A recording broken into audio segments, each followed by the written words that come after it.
Did the Pharaoh Khufu really build the Great Pyramid of Giza? For over a century, Egyptologists have insisted relentlessly that he did.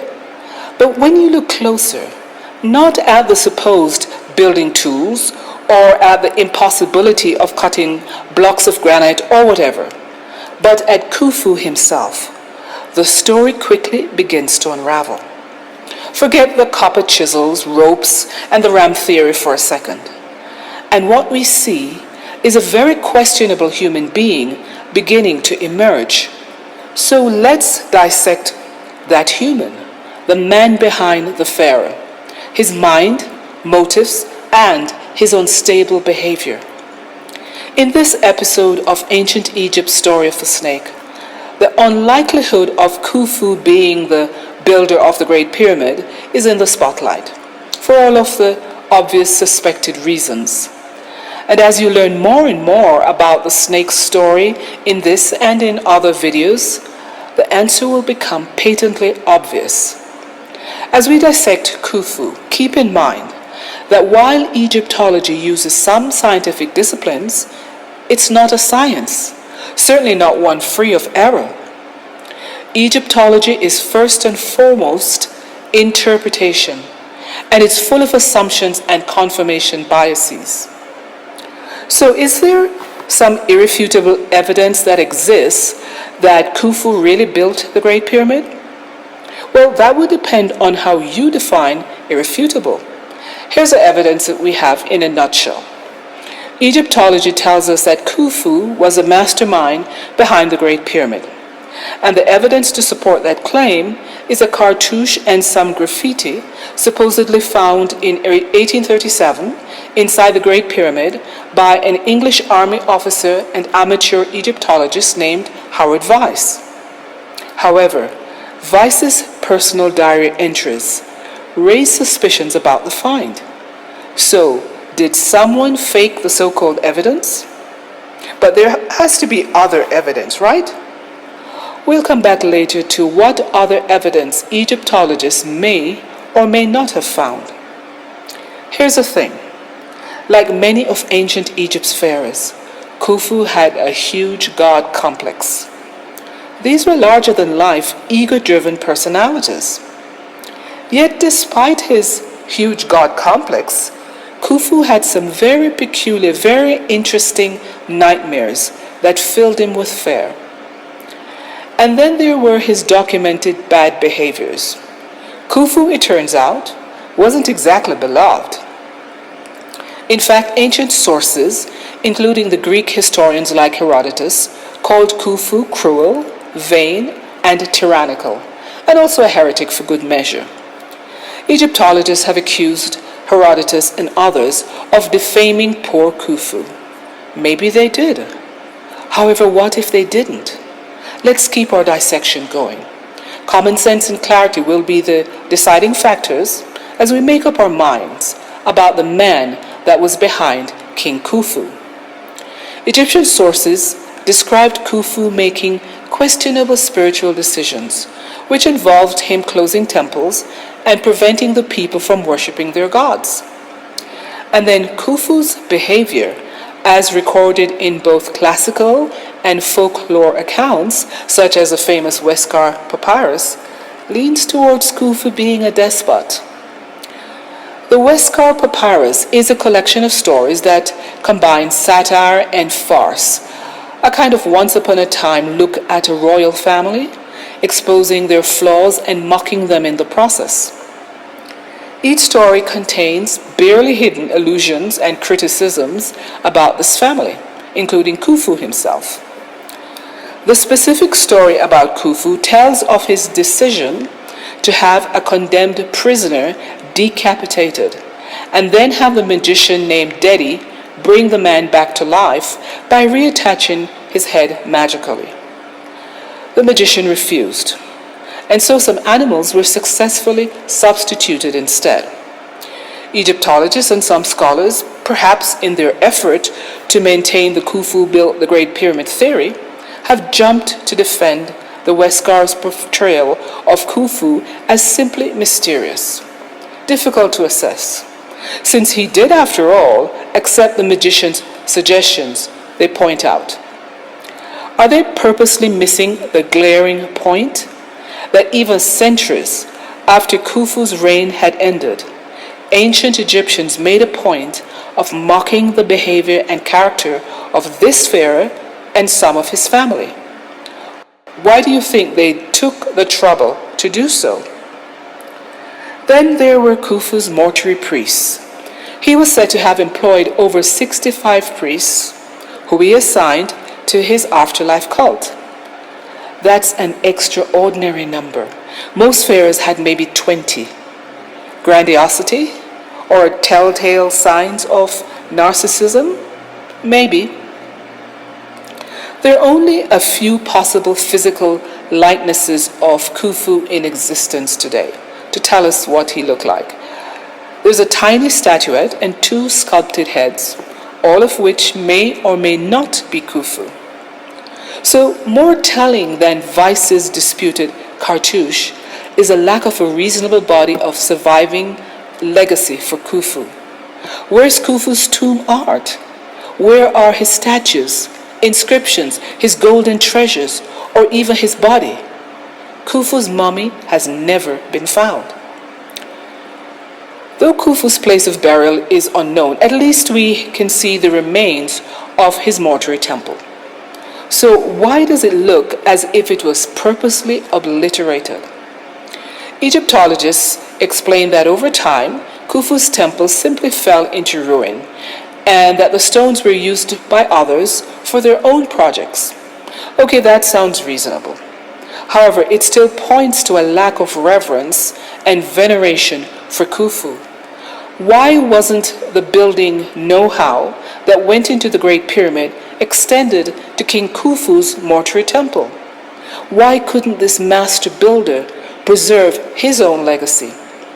For a ruler allegedly responsible for one of history's greatest monuments, the absence of the expected veneration of Khufu and the absence of enough physical works that represent his reign is striking. And just to be clear, a mortuary temple is a big deal. In ancient Egypt, a pharaoh's temple was everything. It was his legacy, his portal to the afterlife. And so it begs the question, what if the ancient Egyptians purposely tried to erase King Khufu after his death, just like they tried to erase Pharaoh Akhenaten and Pharaoh Hatshepsut?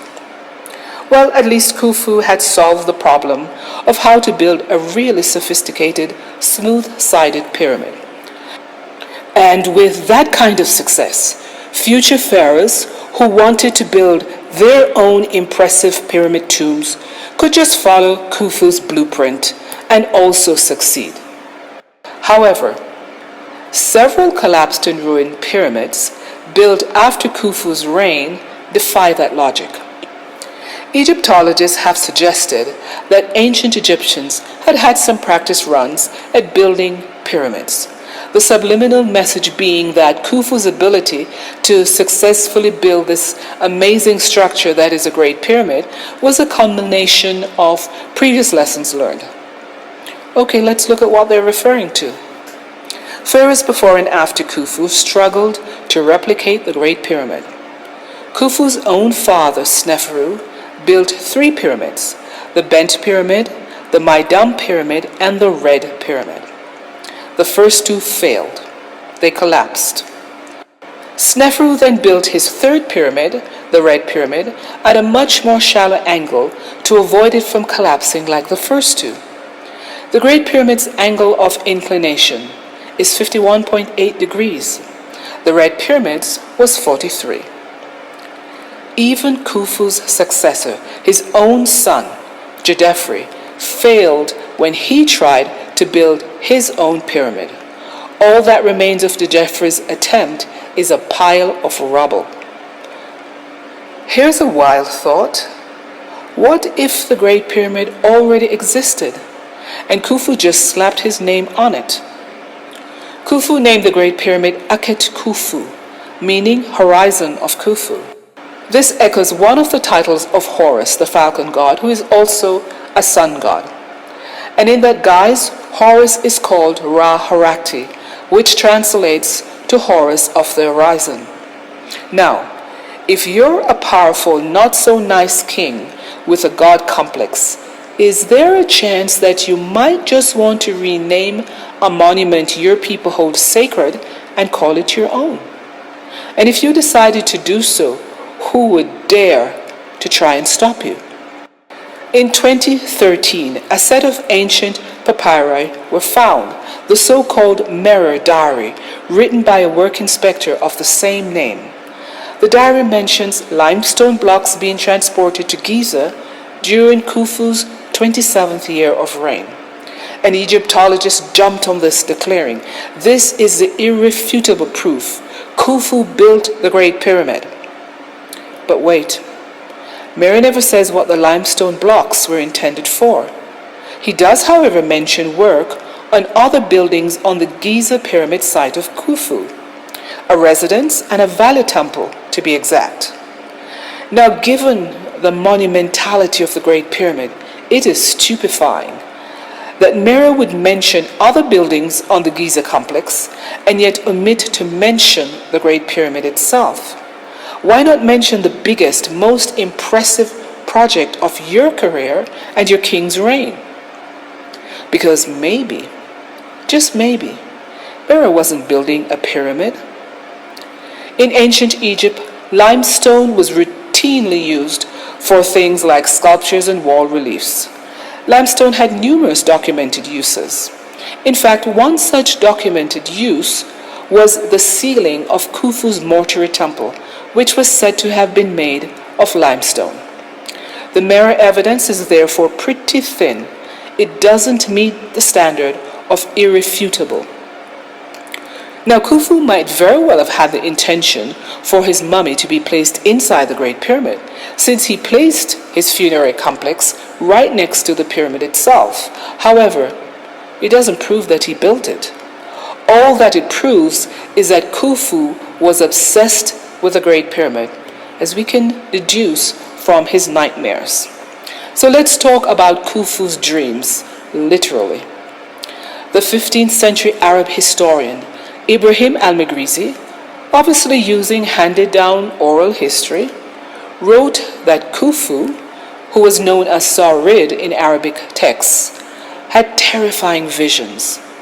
And in these visions, or these nightmares, Khufu saw the earth turning upside down, stars crashing from the sky, and humanity in chaos.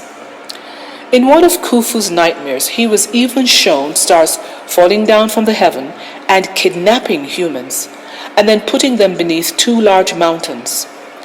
King Khufu then received a warning from his prophets about a devastating deluge that would come and destroy Egypt. And so, to protect his treasures from this cosmic catastrophe, it was said that Khufu built the 3 pyramids of Giza. Now, that sounds more like a man who was plagued by fears of a cosmic apocalypse, rather than a man occupied with designing and perfecting his tomb for his afterlife.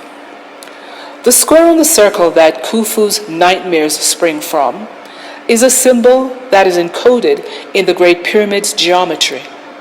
It tells of a future potential apocalypse, one tied to a coronal mass ejection, or CME, and its timing to the precession of the equinoxes. And Khufu, as Pharaoh, would have known about the symbol and its meaning. Khufu's nightmares evoked the cosmic nature of the event and the chaos it would cause, including widespread global flooding, or as it is described in Khufu's nightmares, a deluge. So by naming the Great Pyramid Akhet Khufu, it was his way of trying to possess the Great Pyramid, the very structure that he knew was built to protect the earth from the cosmic disaster that haunted his dreams. Modern science confirms something very strange about the Great Pyramid. You see, the Great Pyramid still emits measurable electromagnetic energy from its apex. I explained the reason for this in the video, The Great Pyramid Square on the Circle. What we need to know is that the Great Pyramid was nobody's tomb. It is a technological machine with a purpose that concerns every human on the planet. And the ancient builders would have known you don't bury a body in a machine, especially one humming with power.